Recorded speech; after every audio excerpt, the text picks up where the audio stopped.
In contrast to most other kids' animated shows that go on for 6 to 9 seasons, only reaching their prime in the middle chunk of their run, Gravity Falls came off swinging within their first episode and never stopped after that. There's a reason why this show is so beloved, and I wanted to make a video on it as a love letter towards the show. Even if other people have already did similar things for this show, I just wanted to offer my own feelings and thoughts on this show.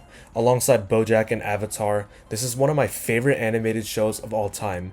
It's just different from nearly every kids show I've seen or ever watched, and I wanted to explain why in a full comprehensive video. Starting with part 1, I'm gonna go over the mystery. First off, I have to talk about the mystery that the show manages to build. Damn, this is an engaging overarching mystery that quietly builds while not taking away from the episodic nature of the show at all. It's so well constructed and intricately crafted, especially for a kids show. In fact, that's one of the biggest things. As much as I love kids shows and other animated shows, and I hold a great sense of nostalgia for most of them, I always saw them as their own separate medium of art compared to other serialized dramas that you'd see on HBO, for example. But Gravity Falls feels like the exception to this rule. Yeah, it has aspects of the way it portrays a story that feels like a kid's show, but it never talks down to its audience at all. Everything in terms of its overarching story here works, and it's paced perfectly. The setup in episode 1, Gideon having the journals, the reveal with Stan at the end of season 1, not what he seems, an episode so good and plot revealing that it deserves its own section in this video, and I can't think of another show that knew what reveals it wanted to have and just rolled with it. The clues were planted from the very start and they had a very clear vision. I really wish that I was a part of the community when the episodes were first airing, because being able to theorize on the answers to the show seemed like so much fun. I also really admire the attention to detail in this show, because aspects such as Stan picking up glasses in the new room in that one body swap episode, or being sad about a wax clone of himself, just has an increased amount of depth on rewatch while also still working in the moment on first watch. No, this isn't just good foreshadowing from a kids show's perspective, it's good storytelling, period. Suffice to say, Gravity Falls is expertly constructed, and you guys already know why this mystery is so awesome. Part 2, the tone. This might seem like a weird topic to address second, but I think it's pivotal on why Gravity Falls works so well for me along with the millions of fans. The show strikes the perfect balance between lighthearted humor and genuine dramatic moments. The best example of this is Mabel. Yeah, she's that adorkable stereotype that I've criticized so much from Hexed in that one video that completely blew up. But thank you guys, by the way. But anyways, as I said in that video, and as I'll say again, Mabel is truly the best example of this trope. She makes jokes under stressful situations and she is over the top in terms of her personality. But it never comes off as annoying and the writers know when to dial her back. Think back to when she got made fun of for her own quirky personality traits and she actually shut down for an episode. That's realistic, and that's way more nuanced than any character that's followed since seems to have gotten her. Or what about Not What He Seems, when she's pressed with a decision on whether to trust the word of her brother or her great uncle Stan? This is a dramatically tense moment that I'll talk about later that doesn't downplay the moment by making Mabel quip about how stressed she is or how she doesn't know what to do. That's the Gravity Falls difference. Aside from Mabel, each character is played in each situation to perfection, joking at the perfect time, having serious conversations at the perfect time, which I'll discuss in the next section. Part 3, the characters. Gravity Falls has some of my favorite characters across TV. Hell, it might even have my favorite of all time. I don't know, I still decide between my top 2 sometimes, but we'll get to him. The cast is charming and they are all compelling characters on their own. I think they could honestly all carry their own kids show if they were given the chance. I already talked about Mabel, but genuinely I don't get the hate for her. Her one big decision at the end of season 2 seems to be the reason why fans seem to hate her, but I fully understand her decision here. Given everything we know about Mabel, I can perfectly buy that she would act like that way. And also the trick here was genuinely convincing. Hell, it could have gotten me on my first watch. And even if I knew something was up, I can totally see why she would trust someone she considered a friend like Blendon so quickly. Above all else, I think that people just forget that Mabel's just a 12-year-old kid. I don't think this one decision derails her character, and I really like her honestly. Her obsession with her sweaters and glitter and the grappling hook is super charming, and I find her really funny. Her and Dipper play off of each other really well, and they're a really believable sibling bond. Mabel's awesome, fight me on that one. And also, despite being in the show for a considerably short time, this segment would not be complete without mentioning Stanford Pines. He's great. There are a lot of good episodes with him, and I really like his dynamic with Dipper. He drives a really compelling wedge between Dipper and Mabel that sets up the finale perfectly, and also his story with Stan is really compelling and tragic at the same time, as well as the perfect voice acting from J.K. Simmons. It's elite. Wendy's also a great character. She's super cool and a great contrast to the rest of the characters. My only complaint with her is that I kind of wish she was in the show more. She comes along for her group's trips a lot more in season 2, but for the most part, she just acts as Dipper's crush. Which, speaking of, I actually really do love how they address the Dipper crush plotline. Despite the age gap, it's reasonable to assume that they'd get together because that's just how story structure works. The main character gets the girl, especially in a kids show. And I really like how the show teaches children that it's okay that not every single crush of yours will work out, sometimes because of circumstances that are out of your control. And Dipper and Wendy's heart to heart in Into the Bunker is honestly one of my favorite scenes of the entire show, and everything about how it's handled, it's perfect. Another one of my favorites in the main cast is Seuss.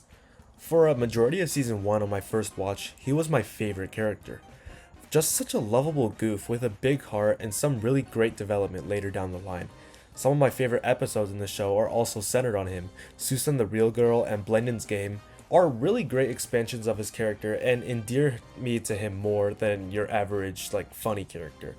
Despite what season 1 may have led you to believe, he's way more than just your lovable sidekick, and I love that season 2 takes the time to expand those aspects about him. And he's constantly hilarious, almost making me laugh in every episode, mostly due to Alex Hirsch's amazing line delivery. In fact, that's another thing. Alex Hirsch, who, if you didn't know, is the creator of Gravity Falls, is also wicked talented at voice acting. Not only does he voice Stan, Bill Cipher, and Seuss, but he's also Hootie and King from the Owl House.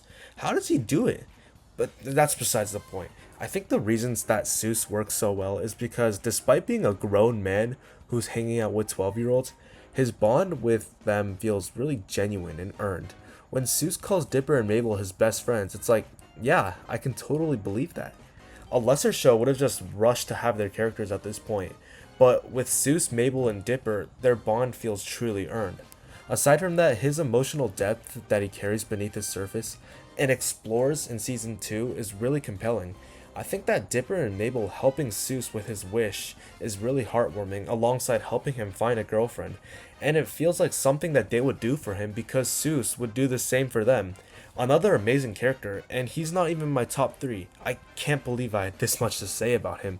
And speaking of top 3 characters, Dipper Pines is a great anchor to follow the show through. He's consistently funny in every episode, and I find him honestly kind of relatable. Even though he's not over the top as characters such as Mabel or Seuss, his dry sense of humor and just blunt honesty, alongside his awkward personality, really resonates with me.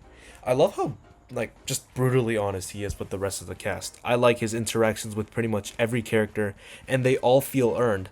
I love his relationship with Seuss, Wendy, Stan, and especially Mabel. I kind of like that his dynamic with Pacifica goes unaddressed and is left with some ambiguity.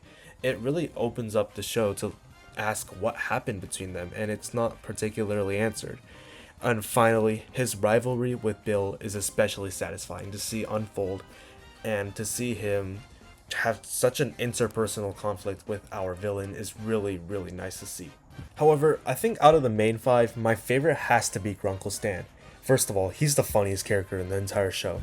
I love how initially he's despised by the main kids and extremely morally incorrect in most situations, in fact, almost all of them.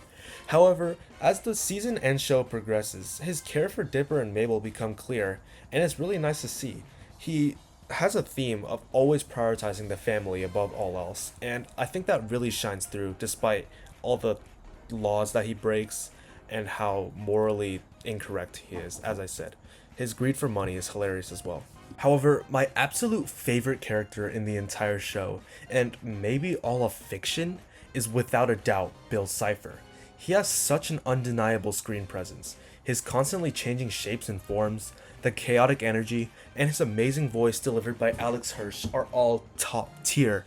I think a lot of characters since have tried to recreate his manic energy, but none have come quite close. He's the only character that I can say has the screen presence to carry a whole episode. Every episode with him is a banger. Dreamscapers, Soccer Opera, the Weirdmageddon trilogy. It is insane how much he accomplishes with what little screen time he has. He's up there with Mr. Peanut Butter for my favorite character of all time. In fact, the only reason Mr. PB is my profile picture and not him is because Bill Cipher is a little bit more popular, and thus I thought that some other YouTuber had already claimed him as their fictional character to represent their channel. But would you believe me if I told him that the best episode of the show doesn't even have Bill Cipher in it? No?